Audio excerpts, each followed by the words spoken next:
서로에게 이렇게 인사하시고 말씀을 들었으면 좋겠습니다. 꽃처럼 아름다우십니다. 별처럼 빛나게 삽시다. 네, 꽃처럼 아름다운 분들을 잘 못 보셨는 모양이에요. 별로 이렇게 마음에 내키질 않으신데요. 우리 한 번 더 정말 꽃처럼 활짝 웃는 모습으로 인사했으면 좋겠어요. 둘, 셋. 꽃처럼 아름다우십니다. 별처럼 빛나게 삽시다. 할렐루야. 오늘 저는 예수님께 질문이 있습니다 라는 제목을 가지고 에베소서 4장 말씀을 통해 말씀의 은혜를 나누려고 그래요. 1927년 당대 최고의 지성인이라고 불리던 영국의 수학자이면서 철학자가 있었어요. 버트란트 러셀이라는 사람인데, 저 사람이 한 가지 주제로 연설을 합니다. 그 주제는 이런 제목이었어요. Why I am not a Christian. 나는 왜 그리스도인이 아닌가라는 주제로 연설하게 되는데, 이 주제의 설교를 듣고, 주제 설교가 될 수 없죠, 강연을 듣고 수많은 유럽의 지성들이 교회를 떠나게 되었어요. 얼마나 설득력이 있었는지. 그때 당시에 교회가 영향력을 발휘하지 못하고 예수 믿는 사람들이 힘을 갖지 못하고 점점 교회에 대해서 실망하게 되고 교회를 불신하게 되고 목회자들을 미워하게 될 때, 저 버트란트 러셀이라고 하는 사람이 영국의 굉장히 유명한 철학자고 수학자였는데, 저 주제, 나는 왜 그리스도인이 아닌가라는 걸 통해서 기독교를 싫어하고 비판적인 여론이 형성되고 수많은 사람들이 교회를 떠나가게 되는 결정적인 연설이 되었다는 게 정론이거든요. 그래서 이걸 지켜볼 수만 없어서 그 당시에 기독교 변증론자라고 칭찬을 받고 있었던 C.S. 루이스라고 하는 분이, 또 존 스토트 같은 아주 복음적인 목사님이 반론을 제기했어요. 다 같이 한번 따라해 볼까요? Why I'm a Christian. 본토 발음이세요. 나는 왜 그리스도인인가를 얘기하기 시작했어요. 여러분, 오늘 저는 정말 마음 아픈 시대를 살아가고 있어요. 목사님에 대한 신뢰가 땅에 떨어지고 교인들에 대한 기대가 무너진 이 시대에도 나는 왜 예수 그리스도를 믿는가라는 질문 앞에서 주님께 이 시대를 살아가는 그리스도인들은 어떤 모습을 가지고 살아야 할까요? 라는 질문을 가지고 말씀을 준비했거든요. 오늘 다 같이 한번 따라해 주시겠어요? 질문하는 인생에게 답해 주시는 하나님, 저는 그렇게 하나님을 믿어요. 오늘 이 시간에 어떤 질문, 어떤 계획을 갖고 오셨더라도 하나님께서 말씀해 주실 줄로 믿습니다. 시련을 만나거나 절망을 당한 사람들이 영적 침체에 빠질 때마다 예수님께 질문했던 공통적인 질문 3가지가 있어요. 어떤 질문을 했는지 한번 물어볼게요. 왜 남들처럼 나는 가진 것 하나 없는 내가 예수를 믿어야 합니까? 라는 질문이래요. 무슨 말이냐면, 나는 누구인가? 라는 한 질문이에요. 자, 두 번째 질문은 뭐냐면, 되는 것도 하나도 없는데 왜 예수가 답이라고 얘기하느냐? 나는 누구인가? 라고 하는 질문이죠. 그 질문이 여러분 이해가 되셨다면 나는 왜 사는가? 라고 하는 실존적인 문제 앞에서 질문하게 되지요. 그런데 또 어떤 사람들이 이런 질문을 갖고 살아간대요. 아무도 나를 사랑해 주지 않는데 왜 예수님은 길이요 진리요 생명이라고 말씀하시면서 나에게 예수를 믿어야 되느냐고 얘기하는지 질문한대요. 왜요? 내 영혼이 죽으면 어디로 가는가라고 하는 인생의 본질적인 질문을 가지고 살아간다는 거예요. 사랑하는 성도 여러분, 진짜 예수님을 만나면 여러분 예수님께 뭘 묻고 싶으세요? 예수님께 질문하시고 싶은 것들이 참 많을 거라고 생각이 돼요. 그래서 제가 대신 예수님께 물었어요. 예수님은 누구세요? 그랬더니 답해 주시더라고요. 할렐루야. 뭐라고 답해 주셨는지 아세요? 다 같이 한번 따라해 볼게요. 나는 하나님이다. 주님께서 이렇게 말씀해 주시는 거예요. 수많은 인생의 질문을 가지고 오는 사람들에게 예수님은 누구세요? 질문한 사람들에게 예수님께서는 나는 하나님이다 라고 말씀하세요. 저는 지난 시간 예수님의 이름 안에 담겨져 있는 3가지 의미를 여러분과 말씀을 나눴어요. 기억나시는지 모르겠지만 다 같이 한번 따라해 볼게요. 자기 백성을 죄에서 구원할 자. 예수님의 이름에 담겨져 있는 첫 번째 이름, 자기 백성을 죄에서 구원할 자로 오시는 분이다라는 믿음이 우리 예수님을 믿는 믿음이라는 거죠. 두 번째는 뭐예요? 모든 죄의 문제를 해결하여 주실 수 있는 유일한 이름 예수라고 하는 거였어요. 그리고 나서 세 번째는 사랑하는 성도들을 향하여 거룩한 삶으로 초대하시고 인도해 가시는 예수님의 이름이 예수 믿는 성도들에게 매 시간 매 순간 고백되어져야 된다는 말씀을 드렸거든요. 오늘 이 시간에는 예수님의 이름의 두 번째 이름 다 같이만 따라해 볼게요. 그리스도. 우리가 통상 예수 그리스도 하니까 같은 의미인 줄 알지만 예수님이라고 하는 이름을 제가 세 가지를 해석을 해드렸고, 오늘 이 시간에는 두 번째 이름이신 예수 그리스도란 말에 담겨져 있는 의미 세 가지를 살피려고 그래요. 우리 옆에 분한테 인사하겠습니다. 예수님 믿으십니까? 이런 질문하면 별로 대답하기 싫어하세요. 아이고, 누가 그걸 몰라서 물어요? 한번 진짜 막 흔들었으면 깨워보세요. 예수 믿으세요? 대답해 주셔야죠. 할렐루야. 예수님 믿으시냐고 질문할 때 우리가 대답했어요. 근데 그렇게 대답이 좀 시원치 않네요. 그럼 여러분 대답하세요. 예수님 진짜 믿으세요? 이렇게 대답할 수 있는 게 성령님의 은혜입니다. 여러분 한번 생각해 보세요. 우리가 시간이 없어서 할 일이 없어서 이 시간에 주말에 가장 황금 같은 시간에 주일날 예배를 나왔겠어요? 아무도 거부하지 못해요. 예수님 사랑하기 때문에 나온 줄로 믿습니다. 하나님 살아계신 건 믿기 때문에 나온 줄로 믿습니다. 그렇기 때문에 내가 예수님을 믿는다라고 하는 건 성령님의 충만한 역사가 있어야만 가능한 일이었다는 거예요.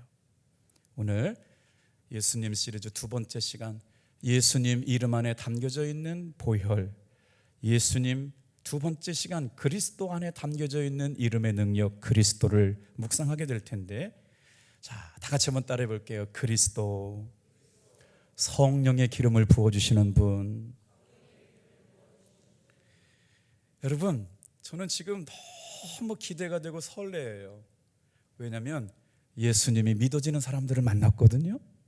그런데 이성적으로 믿어지지 않아요. 경험적으로 잘 모르겠어요. 교회에 나와 앉아 있는데 찬양 소리가 들립니다. 어떤 찬양 소리가 들려요? 찬송가 539장 찬양 소리가 들려요. 이 사람은 왜 교회에 나왔느냐? 온누리교회 처음 새벽 기도를 나갔는데 저 사람들은 광신자고 미친 사람들이고 사이비 종교 집단에 취해 있는 사람이어서 잠입 취재를 해가지고 전 국민에게 망신을 시켜가지고 이런 교회는 다니면 안 되겠다 잠입 취재를 했던 김정민 기자가 세상에 새벽 기도를 나갔는데 피아노 소리가 들리지는 거예요.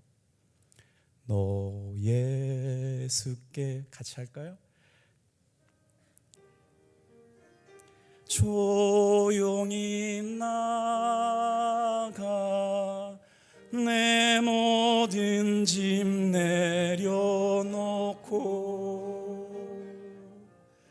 주 십자가 사랑을 믿어 내 삶을 너 받으라. 주 예수께 조용히 나가 내 마음을 쏟아놓으라.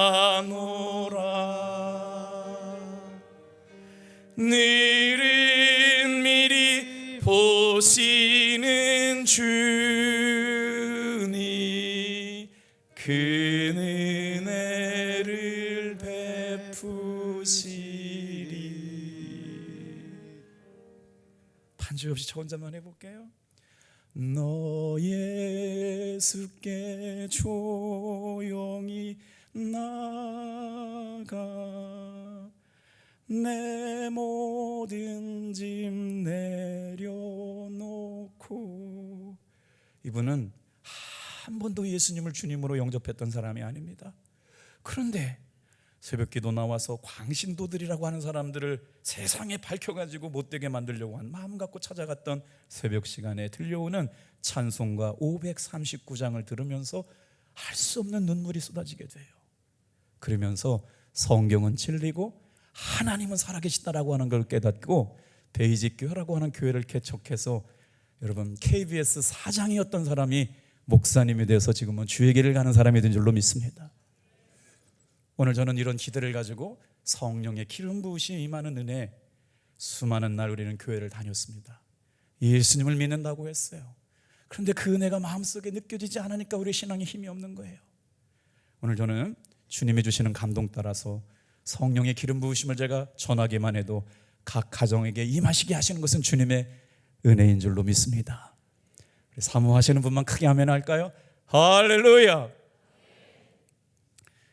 지난 시간 저는 예수님의 이름에 대해서 말씀을 전했습니다. 하나님께서 감동을 주셔서 예수님의 이름에 대해서 12시간을 설교하라고 말씀을 전했죠. 저는 다른 성도들을 은혜 받게 하려고 사실은 말씀을 전했는데 저희 집에 놀라운 일이 지난 주일날 밤 저녁에 일어났습니다. 집회를 마치고 주일날 저녁은 목사에게 있어서 가장 자유롭고 행복한 시간이고 기쁜 시간이고 맛있는 걸 사 먹는 시간인데 좀 누워서 편하게 쉬어야 될 사이인데 둘째 딸이 아주 심각한 모습으로 아빠 드릴 말씀이 있어요 그러는 거예요. 그래서 용돈 달라고 그러나? 그랬더니 안 된대요. 다 차 마시던 걸 물리고 무릎을 꿇고 손을 잡고 기도해야 된다는 거예요. 그러면서 두 번째 딸이 저에게 그런 거예요. 아빠 제가 성령을 받은 것 같아요. 그러면서 김석기 목사의 목회를 예언하기 시작해요. 하나님께서 아빠를 이곳에 보내신 이유가 있어요. 엄마를 위해서 예언하기 시작해요. 엄마 힘내세요. 주님께서 알고 계세요. 온 가족이 눈물이 터졌어요. 하나님 앞에 순결해야 돼요. 하나님께서 우리 교회를 사용하실 거예요. 하나님의 부흥이 임박했어요. 아빠부터 정신 차리셔야 돼요. 수많은 사람들을 하나님께서 보내주신대요. 우리 사랑하는 성도님들이 그걸 모르고 있어요. 그러면서 애가 예언을 하기 시작하는 거예요. 제가 목회 27년 차인데 잘못된 건지 잘된 건지 척 보면 모르겠습니까? 진짜 성령 안에서 예언을 하기 시작하고 자기가 목사딸로 태어나면서 회개하지 못했던 걸 회개했다는 거예요. 우리 청년부를 향하여 비전을 주시고 탑동교회를 향해 비전을 주시면서 앞으로 우리 교회가 이런 교회를 될 거라고 그러는데 저도 울 수밖에 없었어요. 얼마나 생생한지 말이에요. 여러분 성령 받은 사람의 모습이 어떻게 나타나나요? 삶의 모습으로 드러나야 되죠. 그래서 지켜보기를 시작했어요. 진짜인지 가짜인지. 첫째 날이 지나갔는데 새벽 기도를 나오더라고요. 그렇게 흔들어 깨워도 교회 가자고 안 하는 거더니 은혜 받고 나니까 지가 스스로 새벽 기도를 나오기 시작해. 하루 종일 찬양을 묵상하고 새벽 기도 갔다 와가지고 아빠 오늘 성령님께서 다니엘서 7장을 보게 하셨는데 이 말씀이 무슨 뜻이에요? 주님께서 저에게 이렇게 말씀하셨는데 아빠가 좀 해석해 주세요.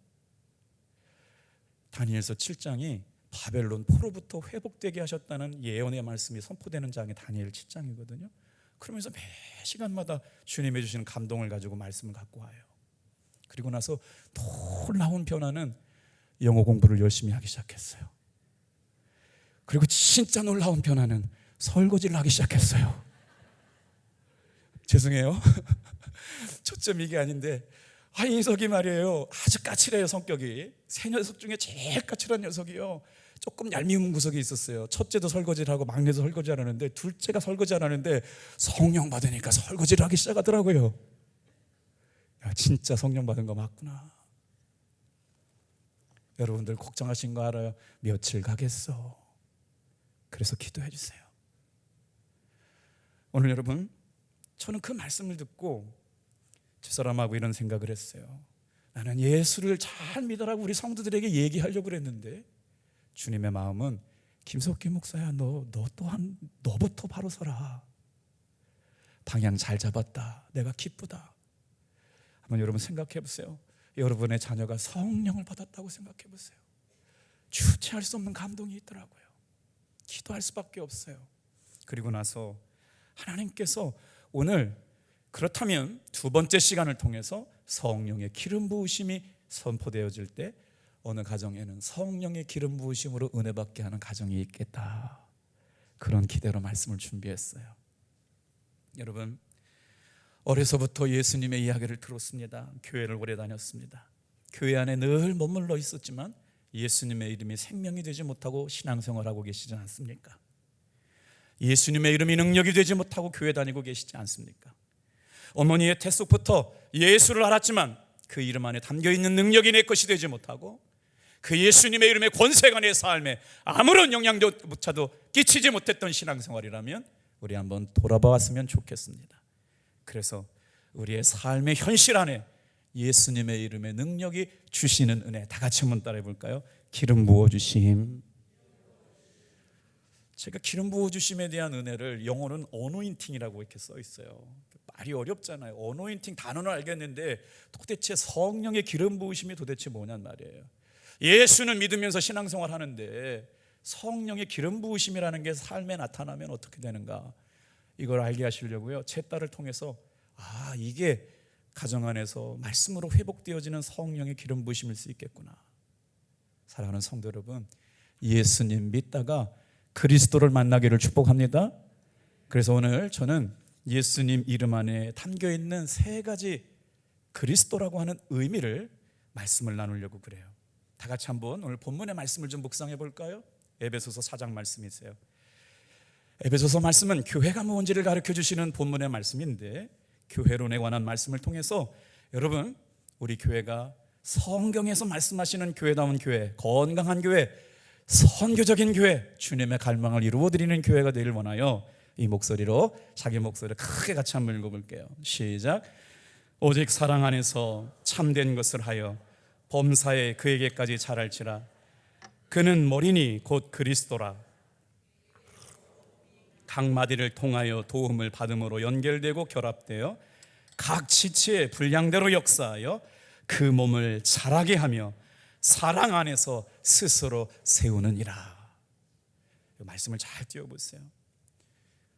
주님이 갈망하시고 기뻐하시는 교회는 예수님이 머리 되시는 교회다. 저는 어떻게 받았어요? 김석기 목사의 목회가 예수님이 머리 되시면 된다. 탑동교회야, 사랑하는 성도들아, 예수님의 머리 되심을 인정하라. 할렐루야.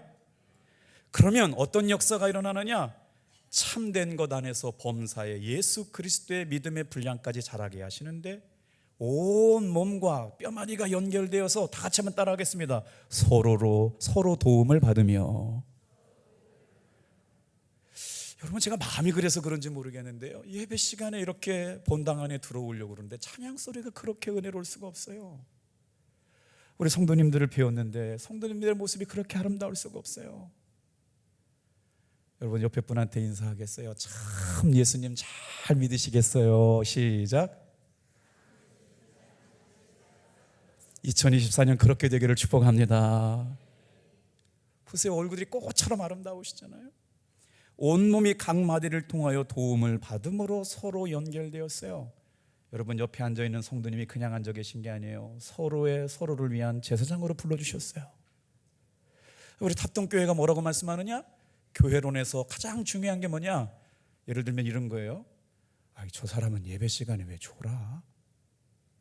저 사람은 예수 믿는 사람이 저 따위야? 탑동교회는 사랑이 없어.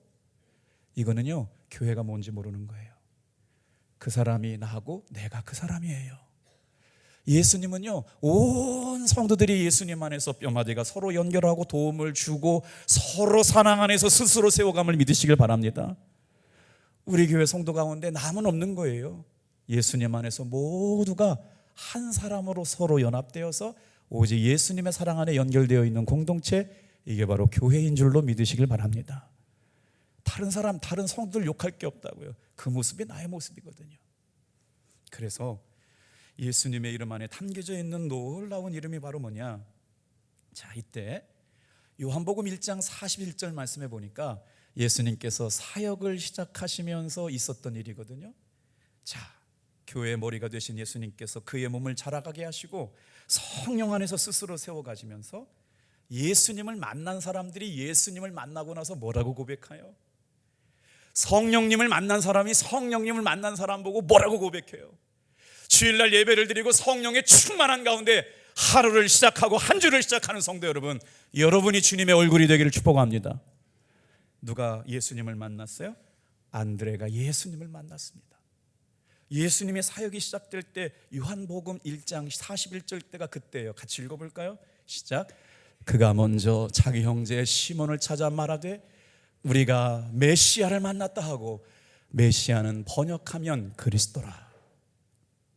영어 성경에는 어떻게 되어 있는지 아세요? We have found the Messiah. 영어 잘 보세요. 메시아라고 하는 단어가 앞에 정관사 더가 붙어서 강조해요. 그 메시아예요. 여기서 더가 붙었다는 건요, 전능하신 분, 권세가 있으신 분, 능력이 있으신 분, 구원자 되시는 분, 우리를 위하여 기름 부어주시는 분, 그 메시아를 만났다는 거예요. 여러분, 주일날 예배는 그 예수님 메시아를 만나는 시간이기를 축복합니다. 안드레가 주체할 수 없는 기쁨과 감격을 가지고 내가 예수님을 만났어, 그분은 그리스도야 라고 고백한 내용이 무슨 말이냐? 메시아라는 단어를 알아야 그리스도가 해석이 됩니다. 요한복음 4장 말씀에 이렇게 표현돼요. 그리스도를 어떻게 해석할까요? 자, 시작. 여자가 이르되 메시아 곧 그리스도라 하는 이가 오실 줄을 내가 아노니 그가 오시면 모든 것을 우리에게 알려주시리이다. 주께서 이르시되 내가 말하는 내가 그라 하시니라. 여러분, 예수님을 만난 사람들은 뭐라고 고백했어요? 여러분, 점쟁이에게 찾아갈 이유가 없어요. 왜 인생의 문제 가장 중요한 걸 돈 주고 점쟁이에다가 당신의 길용화복을 맡겨요? 요즘 예수 믿는 사람들한테 점쟁이들이 마케팅 열심히 한대요. 예수 믿어도 점괘 나오니까 믿고 오라고. 썩지 마세요. 큰일 나요. 주님께서 말씀하시잖아요. 그리스도가 주인 되신 사람들에게 다 같이 한번 따라합니다. 그가 오시면 모든 것을 우리에게 알려주시리라. 할렐루야. 진짜 예수님 만난 사람들, 예수님이 자신의 삶의 그리스도가 되어주신 분들에게 모든 것을 알게 해주시겠다는데, 여러분, 이런 믿음 기대가 되지 않습니까? 이런 신앙생활 해보고 싶지 않습니까? 그런데 이 기름 부으심에 대한 말씀이 제가 부족하니까 저희 가정의 기름 부으심을 통해서 주님께서 베풀어 주시는 은혜, 이런 은혜가 우리 성도들에게 있을 수 있겠다는 확신이 들어요. 자, 여기서 메시아라고 하는 단어가 히브리 언어예요. 어렵죠? 자, 근데 그 뜻이 뭐냐? 그리스도라고 하는 말과 같은 말이에요. 이거는 헬라어예요. 그런데 그 뜻이 메시아나 그리스도가 다 같이 어떤 단어로 표현되어 있느냐? 따라해 볼까요? 기름 부어주시는 분. 그러니까 예배가 뭐예요? 왕으로 오시는 분, 선지자로 오시는 분, 제사장으로 오시는 분, 예수님의 이름의 능력을 붙들려고 살아가는 성도들에게, 이 시간 믿는 자들에게 성령의 기름 부으심이 임할 줄로 믿습니다. 이게 예배라는 거예요. 그러니 여러분, 한 주간 동안 내가 의지하고 내가 생각하고 내가 주목했던 것들이 예수의 이름이 아니면 충돌하게 되어 있어요. 인생의 돈이 왕이니까 충돌하죠. 성경은 예수님이 왕이라고 말씀하시거든요. 그래서 오늘 이 말씀 안에서 그리스도, 메시아, 기름 부어주시는 분, 그리스도를 어떻게 내 삶에 적용하고 살아갈까를 나누게 될 텐데, 자, 보세요. 마태복음 16장 말씀에 예수님께서 이제 이 말씀은 한참 사역이 이제 시작될 때 제자로 부름받은 사람들이 예수님을 뭐라고 생각하시는지 알고 싶으셨어요. 다 같이 한번 따라해 볼게요. 이르시되 너희는 나를 누구라고 하느냐. 예수님이 질문하시기 전에 제자들에게 물어보셨어요. 동네 사람들이 나를 뭐라고 그러냐? 그랬더니 세 가지 반응이 들려요. 아, 예수님은요 엘리야라고 그러세요. 아, 예수님은요 세례 요한이라고 말합니다. 아니요, 예수님은요 죽은 선지자 중에 한 사람이라고 얘기합니다. 예수님에 대한 소문이 다 이렇게 들려왔어요. 그때 주님께서 이렇게 다 꿰뚫어 보시는 거예요. 이렇게 누구를 꿰뚫어 보실지 모르겠어요. 꿰뚫어 보시는 거예요. 그리고 질문하시는 거예요. 다 같이 한번 따라해 볼까요? 너는 나를 누구라고 하느냐? 여러분, 대답하셔야 돼요. 그때 시몬 베드로가 아주 지혜롭게 한 말씀을 합니다. 시작. 시몬 베드로가 대답하여 이르되 주는 그리스도시요 살아계신 하나님의 아들이십니다. 빨간 글씨에 있었잖아요. 베드로가 고백했어요. 주는 그리스도이십니다. 우리에게 기름 부어주시는 분입니다. 여러분, 베드로는 이 순간 말 한마디 해가지고 뭘 받느냐? 다 같이 한번 따라 볼게요. 천국의 문을 여는 열쇠. 여러분, 이 시간에 저와 여러분의 믿음의 고백으로 말미암아 막혀있던 삶의 문제가 풀려지는 시간이 예배 시간인 줄로 믿습니다. 우리의 신앙의 고백, 예수님, 그리스도. 그래서 그리스도 안에 담겨져 있는 중요한 단어 세 가지를 말씀 나눌게요. 첫 번째 따라해 볼까요? 그리스도는 우리의 선지자이십니다. 마태복음 21장 10절 11절 말씀 우리 같이 한번 예수님을 그리스도로 영접하면서 읽어볼게요. 시작. 예수께서 예루살렘에 들어가시니 온 성이 소동하여 이르되 이는 누구냐 하거늘 무리가 이르되 갈릴리 나사렛에서 나온 선지자 예수라 하니라. 여러분 주변 사람들이 당신 예수 믿는데 예수님이 누구야? 라고 물으면 대답해 주셔야 되잖아요.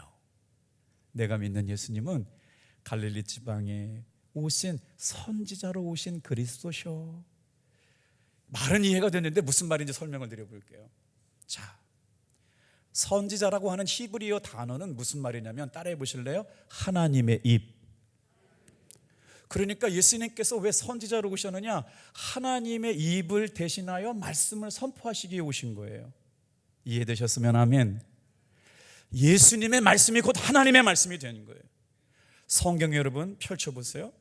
신약 성경에 빨간 글씨로 된 말씀은 다 예수님 말씀이에요.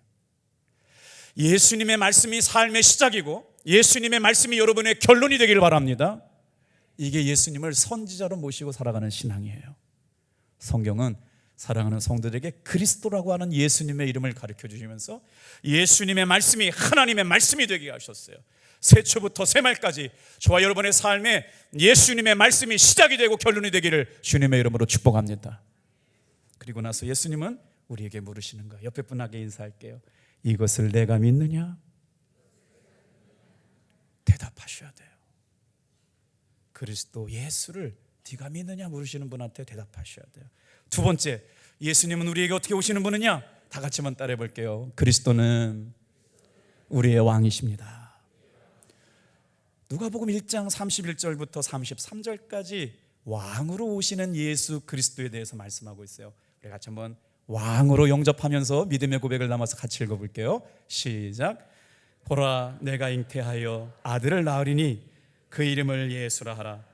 그가 큰 자가 되고 지극히 높으신 이의 아들이라 일컬어질 것이요 주 하나님께서 그 조상 다윗의 왕위를 그에게 주시리니 영원히 야곱의 집을 왕으로 다스릴 것이며 그 나라가 무궁하리로다. 사랑하는 성도 여러분, 예수님을 믿는다는 것은 내 삶을 예수님이 왕으로 모시는 것인 줄로 믿으세요. 예수님을 왕으로 주인 삼으시길 바랍니다. 그때마다 우리는 하나님 나라 백성으로 살아가게 되죠. 하나님 나라 백성은 주님의 통치하심을 받아야 돼요. 내 물질, 내 건강, 내 계획, 내 인생. 제가 예배를 마치고 나면 서산중앙교회 집회를 인도하러 가야 돼요. 성경 통독하는 동안 담임 목사가 교회를 비우는 거 신뢰가 돼서 안 가려고 그랬는데 그 목사님이 하도 부탁을 정중하게 했어요. 연세대학교 교육학 박사셔요. 제 사랑하는 후배인데, 그리고 나서 학교 교수님이세요. 서산중앙교회 담임이 되셨는데 이게 웬일입니까? 목회를 너무 열심히 하려다가 그만 뇌졸중에 와가지고요, 건강과 혈압을 관리 못해가지고 쓰러졌어요. 다 돌아가신다고 그랬어요. 그때 많은 분들이 걱정하면서 기도했는데 전화가 왔어요. 목사님, 3년 동안 하나님께서 저를 연단하시고 이제 건강 주셔서 목회할 수 있도록 힘이 나가지고요, 첫 번째 부흥회를 부정한 종을 불러서 말씀 듣고 싶어 한대요. 우리 교회를 사랑하시는 것만큼 서산중앙교회를 위해서도 오늘 하루만큼은 기도해 주시기 바랍니다. 그래서 예수님의 이름을 가지고 가려고 그래요. 어떤 역사가 일어날지 모르겠지만 사랑하는 성도 여러분, 우리 교회가 온전히 예수님이 왕 되시는 교회이길 주님의 이름으로 축복합니다. 그래서 주님께서 물으시는 거예요. 이것을 네가 믿느냐? 베드로가 대답했던 것처럼 주는 그리스도시요 하나님의 아들이십니다고 고백했던 그 믿음의 고백이 있을 때 천국의 문을 여는 열쇠를 우리에게 주실 줄로 믿습니다. 우리 세 번째로 한번 따라해 보실까요? 그리스도는 우리의 제사장이십니다. 예수님이 왕 되시면 어떤 역사가 일어날까요? 찬양대원 모두가 예수님의 다스림과 통치 안에 들어가요. 이 예배당 안에 있는 모든 권사님, 장로님, 성도님들이 하나님의 통치 안에 들어가요. 그럴 때 어떻게 되시느냐? 여러분, 우리 교회, 교회학교, 찬양대, 성가대, 주방 모든 영역에서 하나님의 다스림과 통치하심이 일어나게 될 줄로 믿습니다. 그런데 주님께서는 우리의 삶의 제사장이 되길 원하셨어요. 히브리서 4장 14절 15절 말씀이에요. 같이 크게 읽어볼게요. 시작. 그러므로 우리에게 큰 대제사장이 있으니 승천하신 자 곧 하나님의 아들 예수시라. 우리가 믿는 도리를 굳게 잡을지어다. 우리에게 있는 대제사장은 우리의 연약함을 체휼하지 아니하는 자가 아니요 우리 모든 일이 우리와 한결같이 시험을 받은 자로 돼 죄는 없으시니라. 예수님께서 저와 여러분의 대제사장이심을 믿으시길 바랍니다. 설명이 필요해요. 여러분, 죄가 있는 사람은 하나님의 은혜의 보좌 앞에 나갈 수가 없어요. 그래서 중보자가 필요했어요. 희생제물이 필요했어요. 그래서 예수님께서 친히 십자가에 달려 돌아가 죽으심으로 말미암아 저와 여러분 희생제물이 되어주신 줄로 믿습니다. 대제사장이심에도 불구하고 희생제물이 되셨어요. 구약에는요, 왕으로 등장하는 사람이 있습니다. 다윗이죠. 선지자로 나오는 사람이 있습니다. 엘리야죠. 그리고 제사장으로 나오는 사람이 있어요. 엘리 같은 사람도 있어요. 그런데 그들은 한결같이 하나의 직분만을 수행했지 세 가지 왕, 선지자, 제사장의 역할을 감당하시는 분은 오직 예수님 한 분이신 줄로 믿습니다. 그래서 그 제사장이 어떻게 돼요?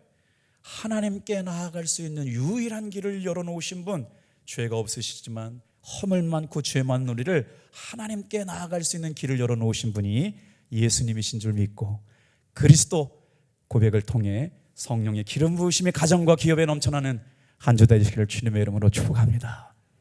기도하겠어요.